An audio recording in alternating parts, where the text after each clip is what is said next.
Welcome to the Inspire podcast, where we interview inspiring people from around the globe who are uplifting their community by finding solutions to our world's problems. My name is Em Barrett, and I am your host. And I hope that you'll get as inspired as I am by meeting these everyday people doing extraordinary things.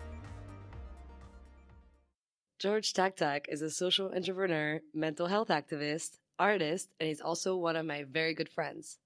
George is the founder of How Mental, a mental health community of people and organizations on a mission to make well-being a global priority.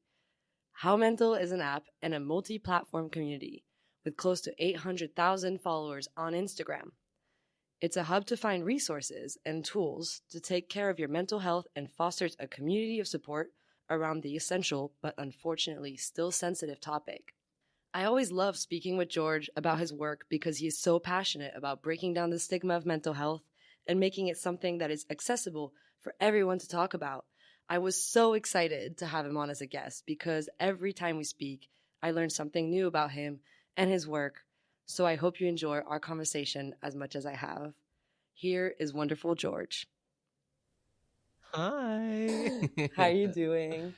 I'm good. How are you? Yeah, I'm doing well. And I wanted to ask you as well, where are you calling in from? I'm calling in from the city of London, Hammersmith. What about you? Where are you calling from? I'm calling in from Paris, which is where we're based.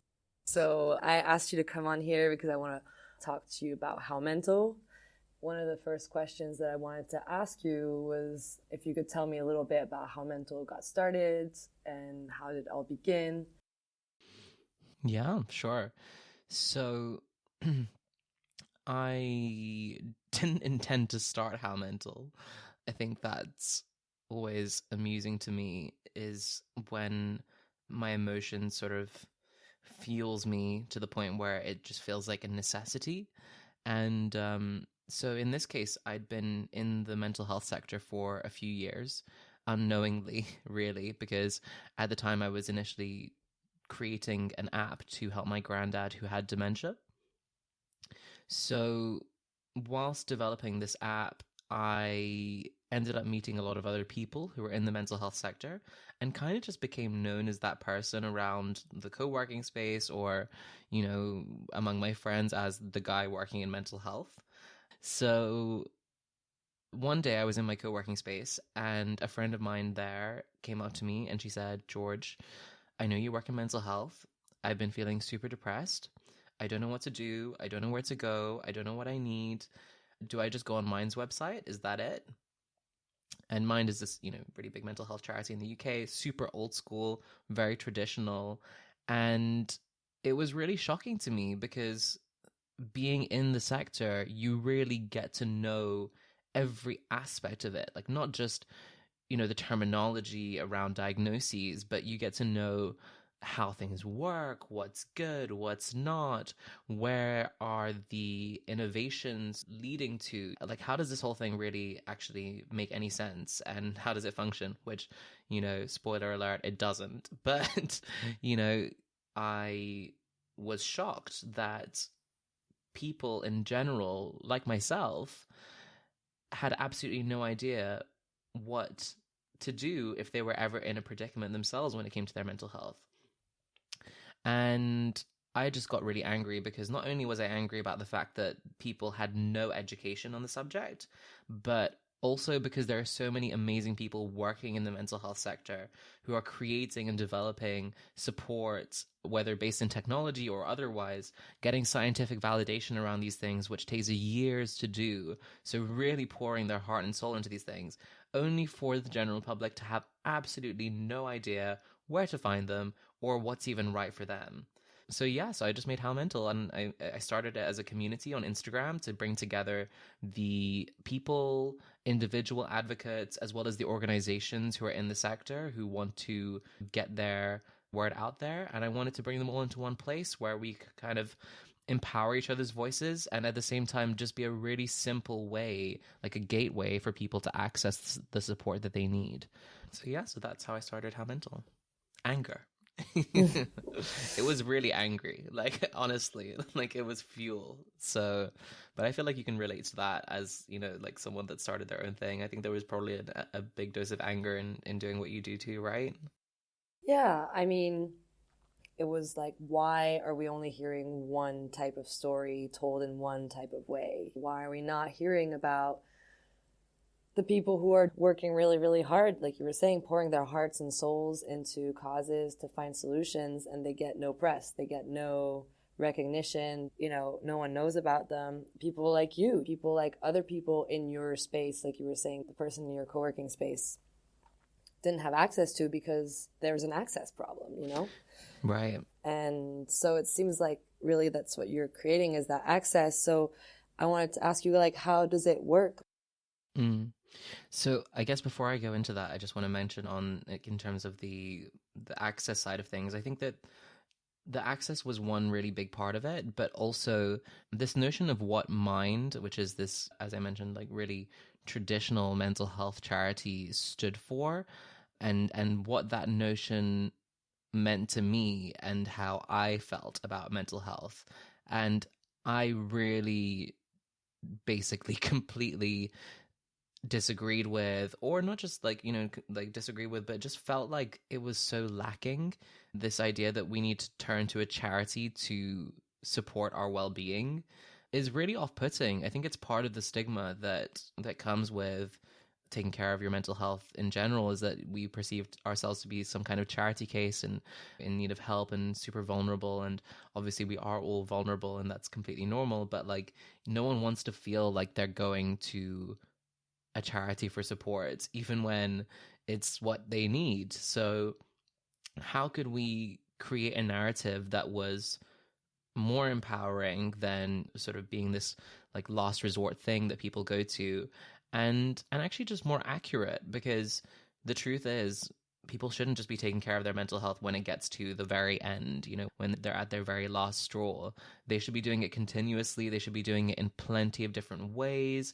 And so I think I really wanted to highlight that mental health could be cool, basically. And it just is like, and it makes a big difference to your life and to your well-being and to your happiness and all these things that are not so far away from us. Like when we think of the term mental health, sometimes it can feel quite jarring because it feels like it's super far away, but actually it really means the day-to-day things that we do to keep ourselves well, whether that's seeing some friends, whether that's expressing our feelings, whether that's going for walks in nature, connecting with nature, connecting with our environment. Sometimes it's actually connecting with what's going on in the world around us, reading the news.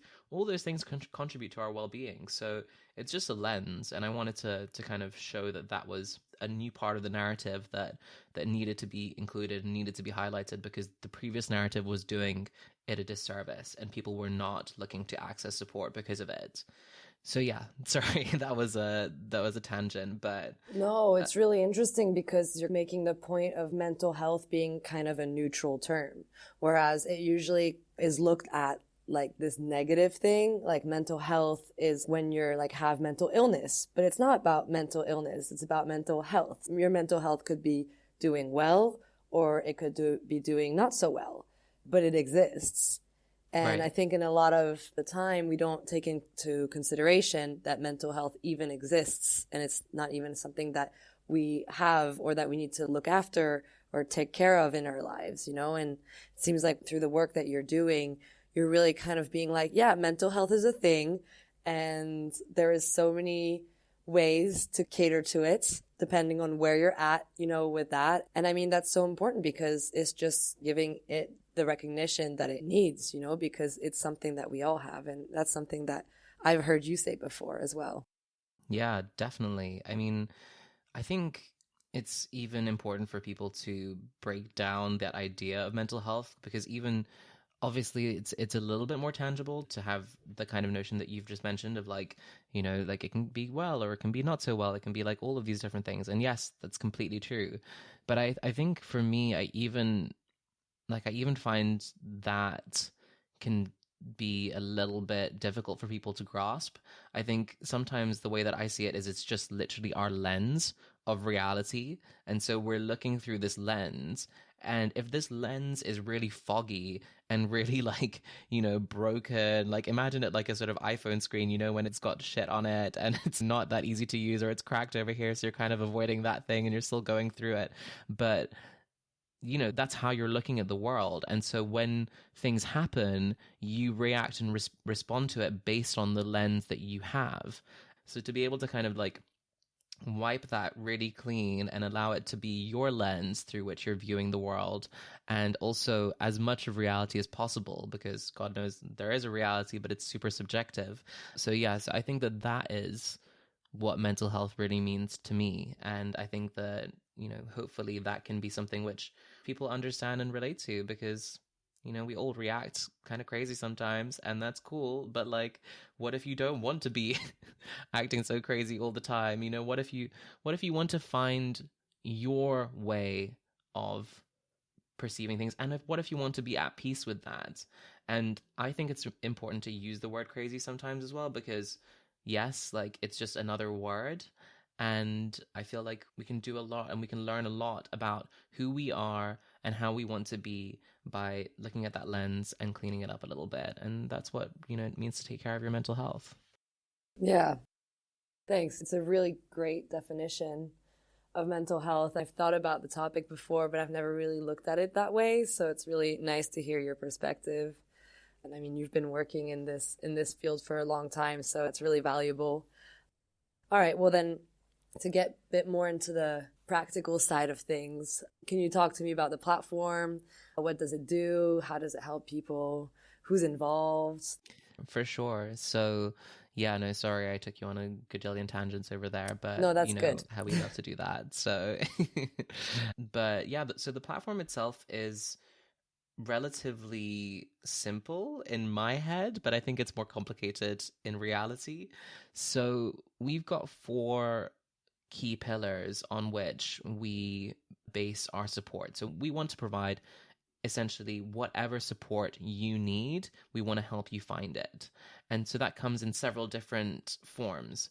So the first one is knowledge, whether it's scientific knowledge or actual personal experiences, lived experiences of mental health, which is essentially of life.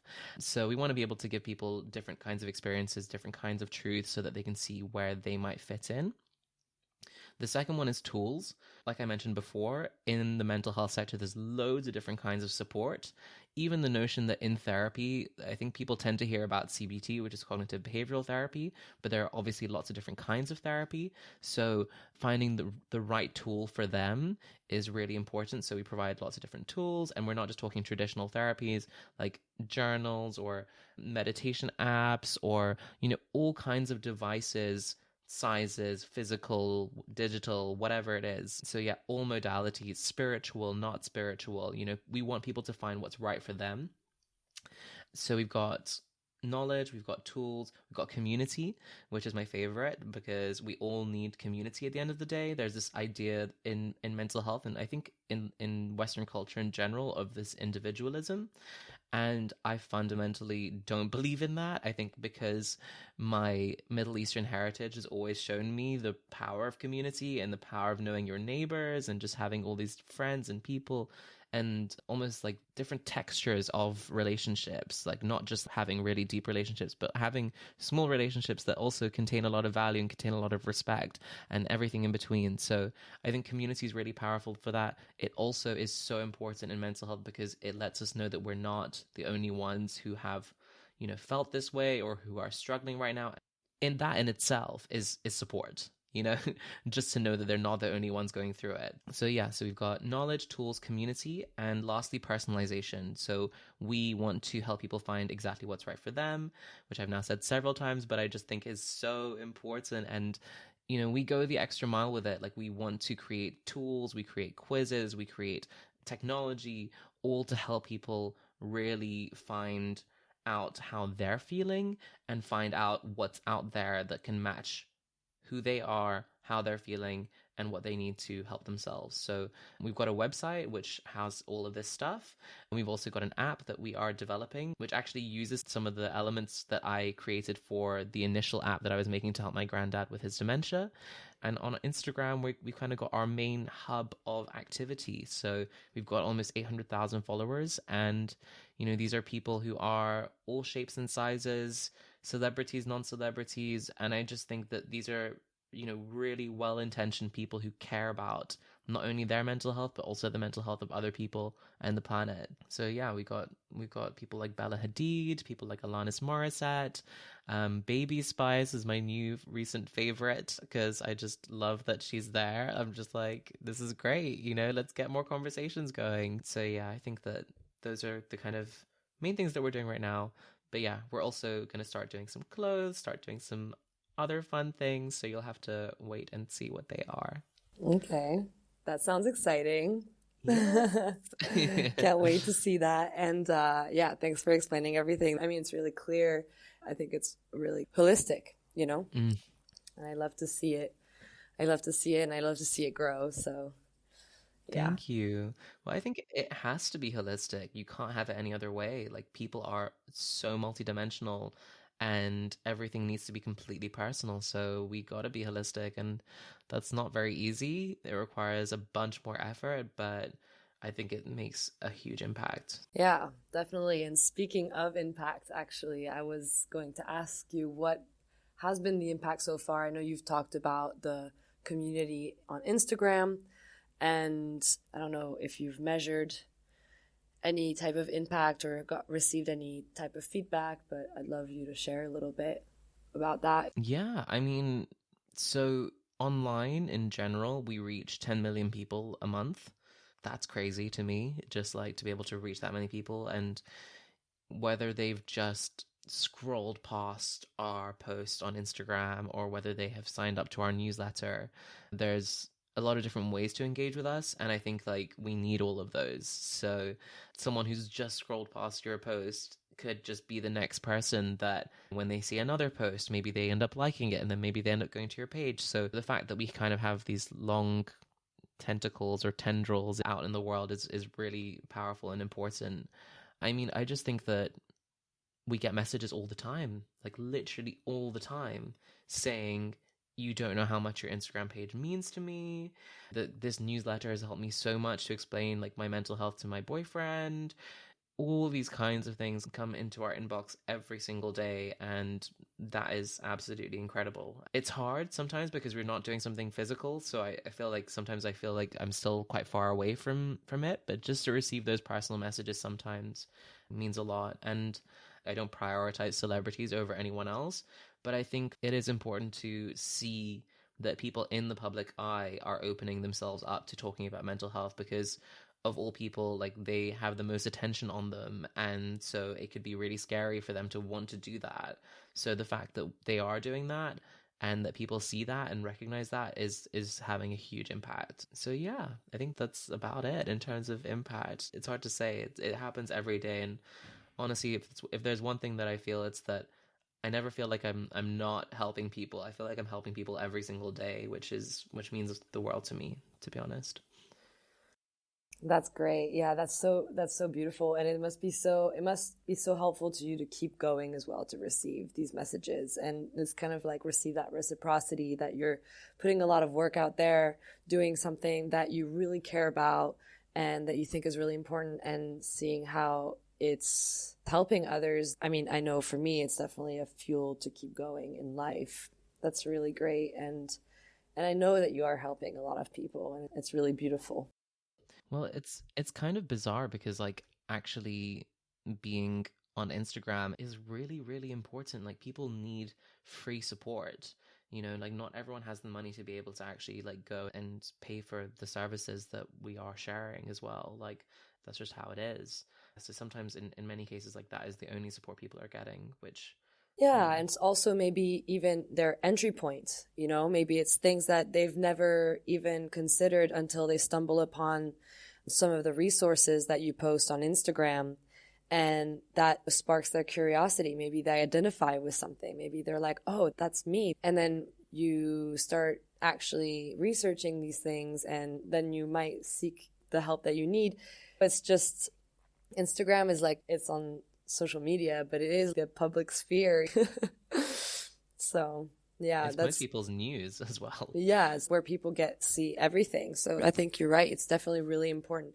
No matter how much people like to talk about social media, and there's a lot of positives and negatives, I think in that regard, it's definitely something very positive.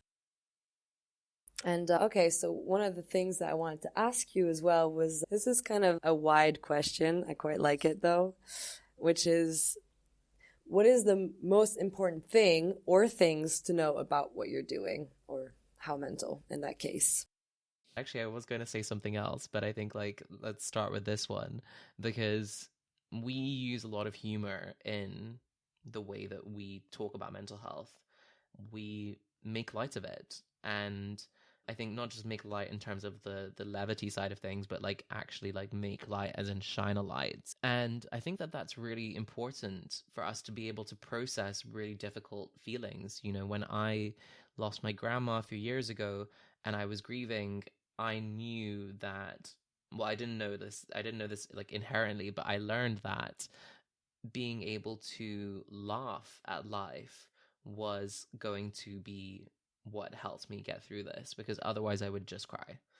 So I started watching a load of comedy and I was laughing and laughing and laughing. And my brother would come downstairs and look at me and be like, well, obviously George is okay because he's laughing a lot. But actually, through the laughter were a lot of tears and a lot of hurt and a lot of pain. And as someone that has also been suicidal, I know that for me in my process in general, and this might not be for everyone, but like for me, it's so important to be able to find the humor and to find that light and everything. We're called How Mental. We don't take ourselves too seriously. We don't take life too seriously. We know that these feelings are going to be difficult. We know that life is difficult. None of us get to choose our mind necessarily. We have different balances, different makeups, different everything. So that's who we are, and we allow ourselves to laugh at it a little bit because otherwise it can be an incredibly difficult topic. I think that through the humor, we find a kind of presence and we find a kind of perspective that a lot of people are really scared of finding in mental health because they think that it means that they're not taking it seriously. And we do take it seriously. We just also like to laugh at it. You know, you can have both. So that's one thing. And I think the other thing that's important to know is that we are a for profit company, and a lot of people are like really scared of that in mental health. I think it's changing a lot. There are a lot of for-profit companies in mental health. I've been working in the space now for almost 9 years. I've always had this mentality, which is that you can make money and do good things. That is absolutely fair. And as someone who studied economics because I wanted to learn more about money and understand it, I realized it's a tool. And no matter what you do, you should be able to look to people who genuinely care about their work and are putting in the time and effort and money to make it happen. And whatever we get in, like I've been surviving, like literally just taking exactly what I need to survive. And that's really, really hard. A lot of people think maybe mental health should just be like for charity or you shouldn't even be taking any money from it. But in order to create something innovative and to create something different, this is the path that I chose and that I know will allow me to keep creating with as much freedom as possible. So that's why I do what I do. And if you trust me enough, and if you trust the people that I work with enough and the values that I have, I will always keep giving everything into the business to make it the most helpful, accessible thing for everyone, whether that's financially or in any other way. So, yeah, financial and emotional freedom for myself, for the business, and for our approach to be able to make sure that we deliver. Yeah, and I think that's a really important point to raise, because I think more and more these days, the idea of social entrepreneurship is coming into view, and it's the idea of, in our very capitalist system, how can we be in that system and survive in that system, but also be doing good things and helping others and bringing solutions and innovation so that there is more equality, so people's rights are respected and not respected but also honored, so many different things. And and I think that's super important. I think that's definitely the future, because if every company was a social entrepreneurship type company, then I think a lot of problems would be fixed. Yeah, I mean, speaking of social entrepreneurs, you hit the nail on the head because when I first decided to be an entrepreneur, I came across this course. It was a master's degree in social entrepreneurship, and I had never heard the term before. Like, bear in mind, again, like this is like 9 years ago. When I first heard that term, social entrepreneurship, I swear to God, I was like, that's me. If I have that on my gravestone, it says George Taktak, social entrepreneur, I'd be like, cool, perfect, done. Because it's just so huge to liberate ourselves from that. And exactly what you're saying as well. I think that having impact be the priority and then having things fall out of that would make the world fly. I think a lot of companies are trying to do it the other way around. They're trying to make money and then do the impact, which doesn't always work and comes off quite inauthentic. Like like we said, like accessibility's at the forefront of it. And so it's highly unlikely that we're going to need them because there are probably more accessible solutions out there. So we just don't happen to cross paths. But in terms of value alignment as well, I think that that's something really important for people to see, like whether it's in social entrepreneurship or in any other kind of business. That's the mission. And I really love that. And I really love that you're doing that. And everyone else that is in that space too. I think it's just really incredible. And it's the future of business in my mind. That's my opinion. Um, all right. So we've talked a little bit about things that were difficult for you. You were saying about being a social entrepreneur, but I wanted to ask you, what have been the biggest challenges that you faced creating How Mental and working in that space, and how have you dealt with those challenges? So many challenges like come to my mind straight away. Of course. Some of the challenges are internal, they're a lack of self-belief, yeah, a lack of self-worth, self-esteem, confidence, all of those things, which you just decide to power through because the fear is never going to go away entirely. It's kind of important for it to be there and for that adrenaline to be there. I think for me, one of the big things that I had to learn was actually to be more realistic, which I think goes along the lines of what we were talking about when it comes to mental health and sort of meeting reality where it's at. And as a social entrepreneur, I know that a lot of other people who are in this kind of world can be equally idealistic. And I think idealism is super important, but I think because we need to know where we're going, and that has to be there. And I've always been told not to be so idealistic, and I think that that is like that's complete bullshit. Like people deserve to think beyond the boundaries of what currently exists because that's what helps us to create new futures. But I think at the same time, being realistic with my resources would have helped me because actually you can't just pour money into things that one you don't have and that two will only reap rewards later on down the line. So you need to be super realistic, super tight about the sort of feedback loop between what you're doing. Is it creating an impact? Okay, cool, take the money, reinvest, and keep growing like that, as opposed to shooting for Mars and then trying to be like, okay, cool, is this gonna work? So I think I've learned so much about doing things to also help my self-esteem, because I think sometimes thinking too big in that sense would hurt me because I wasn't getting the sort of gratification at all.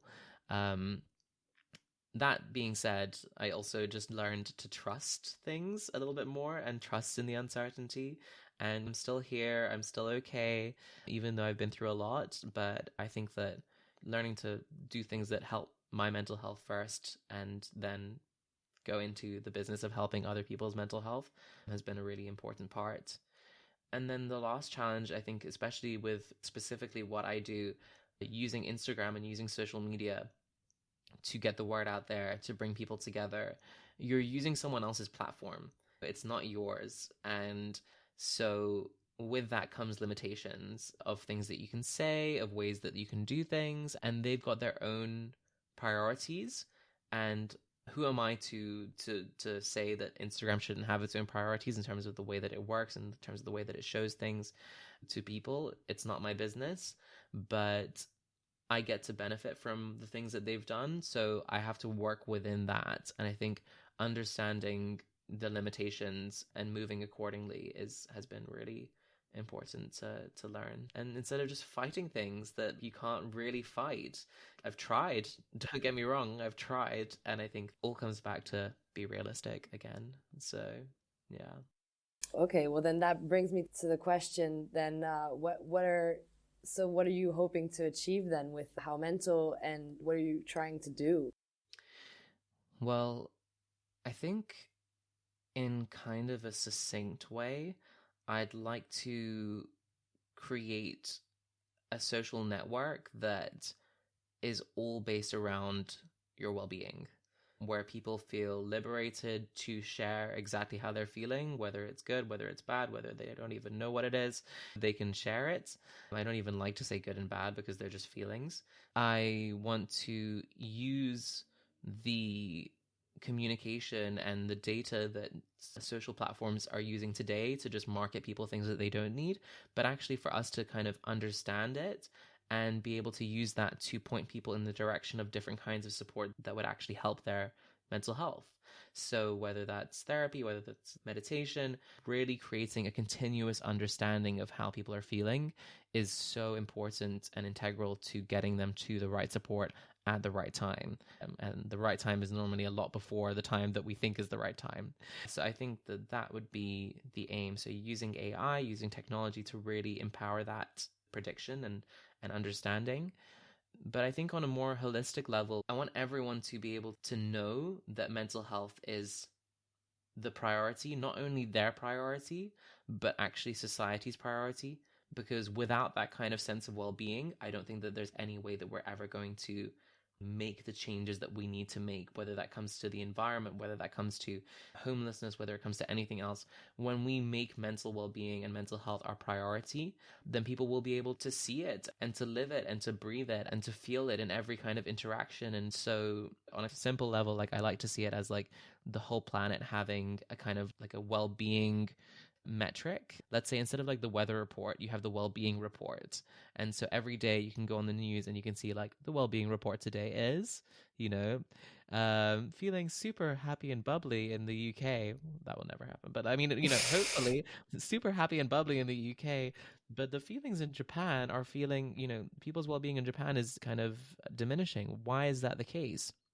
And so just being able to have that up front and center and in a really accessible way is something that I believe we can work towards, and something that I think we can definitely do with the right data and with the right technology and with the right platform. So, we want to create that safe space for people, and we want to create that world for people where their well-being matters. That's awesome. I love that. I love that so much. The idea of having a well-being report in each place, and that would say so much about what's going on. We could,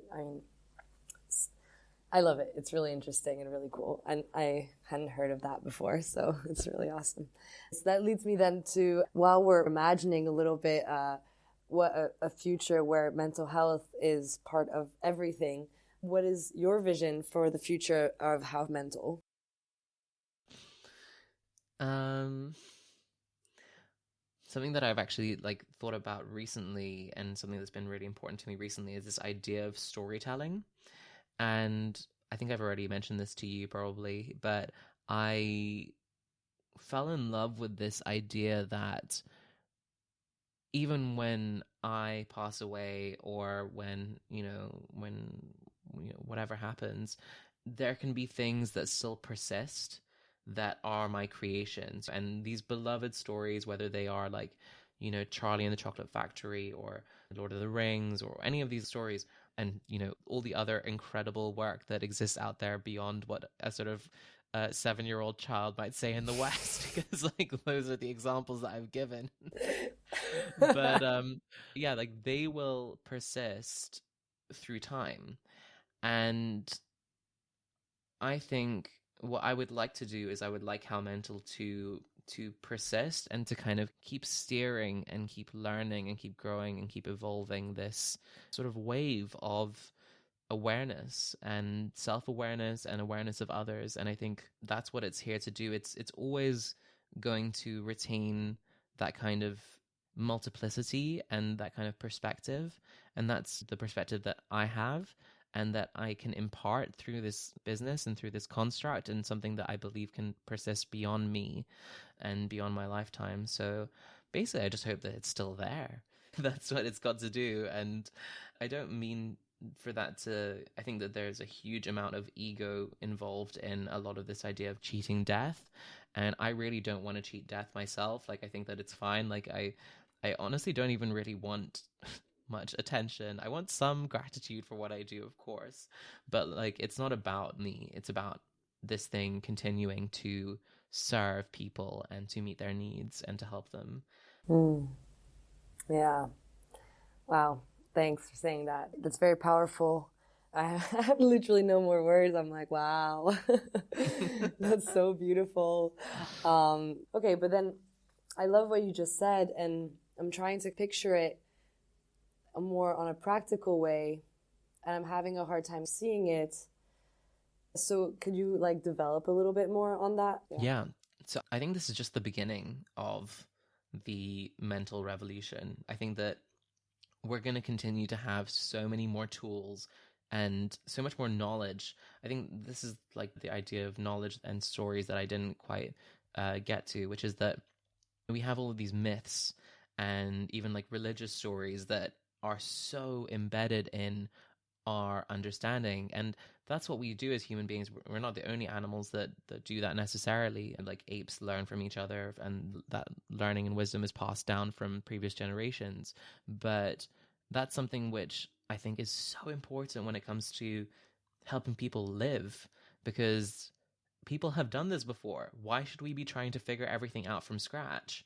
So if we can compile that knowledge into a place like How Mental, with all these different people's experiences of life, of whatever it is, to help people understand themselves better, that's super important. But I also don't think it's static. Like, we're not going to reach a point where like we've got everything under, like in one place, because as society evolves, as things evolve, there's going to be more lessons that are learned and more tools out there that will help people and meet the needs of the time. So that's why it's hard for me to say that it will look in like exactly a certain way, but I think it will have the same pillars, and it will just continue to evolve and continue to deepen and continue to be present with exactly people's needs in that time. So yeah. Okay. Yeah, cool. I totally see it. I have the image of Yeah. it in my head now, and it's super awesome. Um, Good.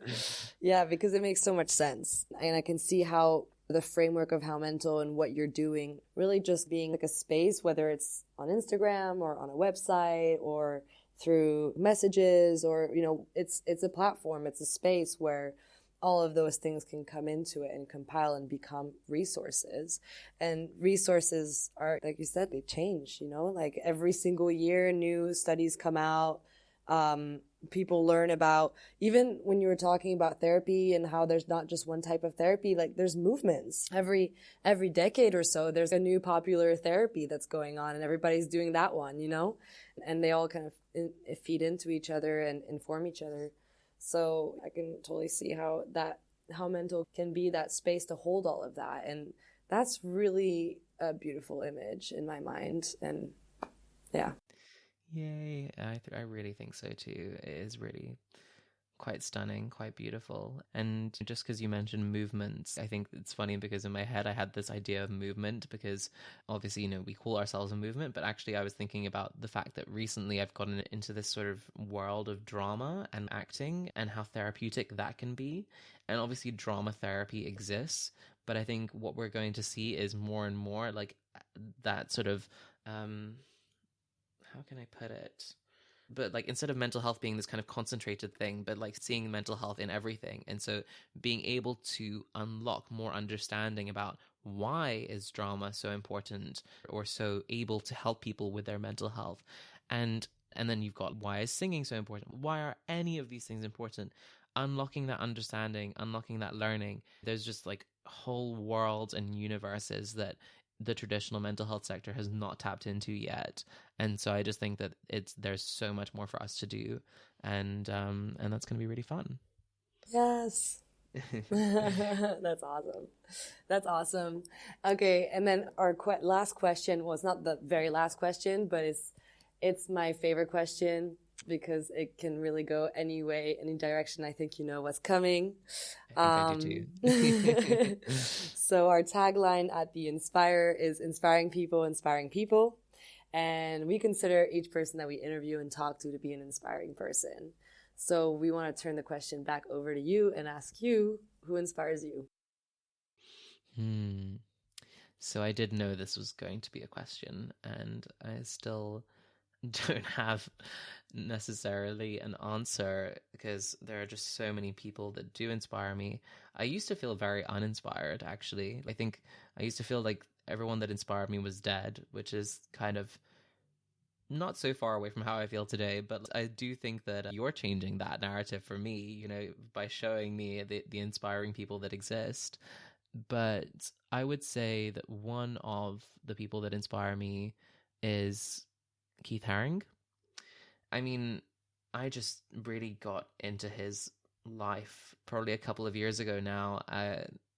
People used to say that my drawings looked like his, and so I started to research him. And actually, only really recently did I do my deep dive into him and understanding him. But as someone who is queer and has a very strong activist side, it's incredible how much I relate to Keith Haring and just the pure accessibility and also the pure joy that you can sense from his work, and the sort of very childlike but not in a bad way.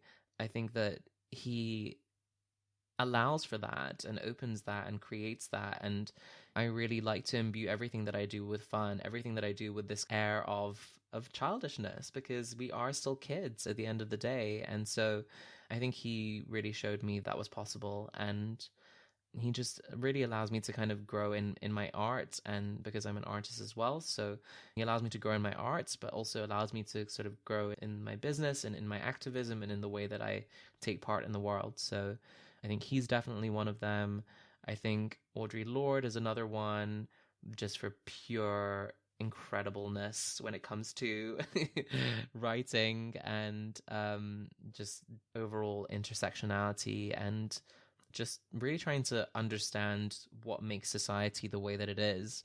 So I think that that is really powerful. And essentially, I really like rebels. I like people who go against the grain. And I feel like that really speaks to me. I think anyone who says, why not, is really my kind of person.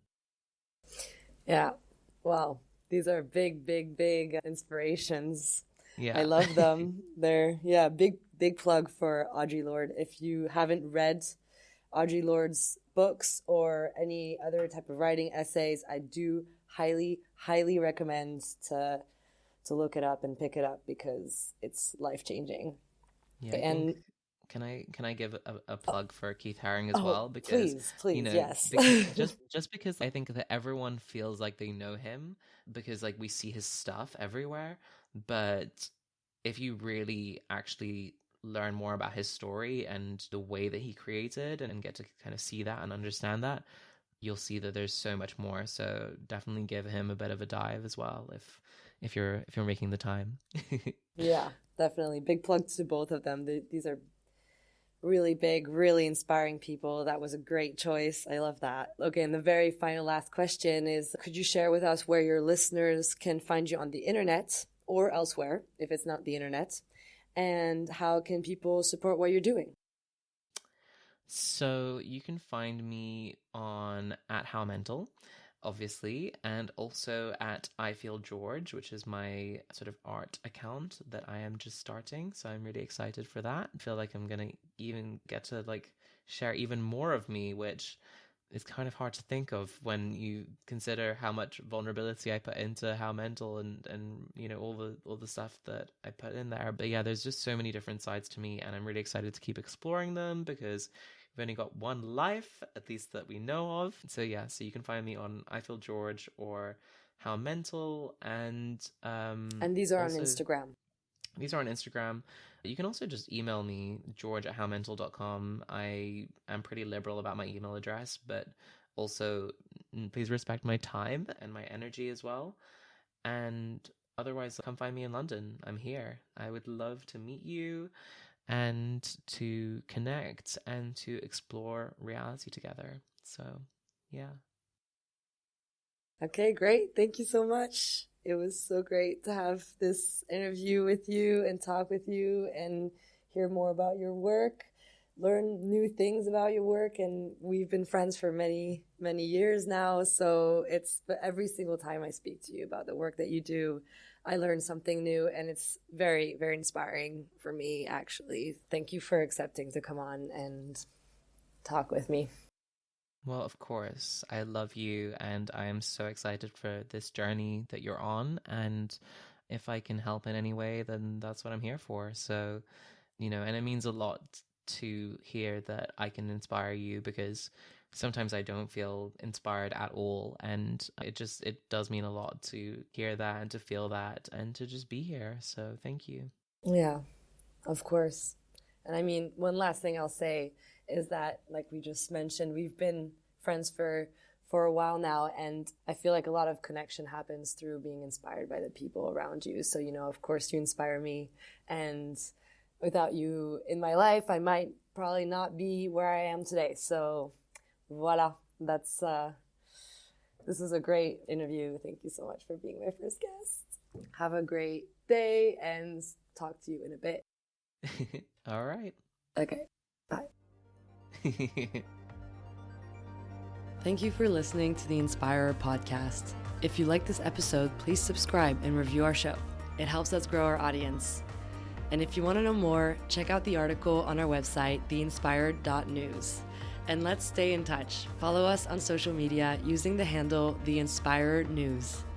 This podcast is hosted and produced by The Inspirer, and the music was produced by Robin Nicoli. See you next week.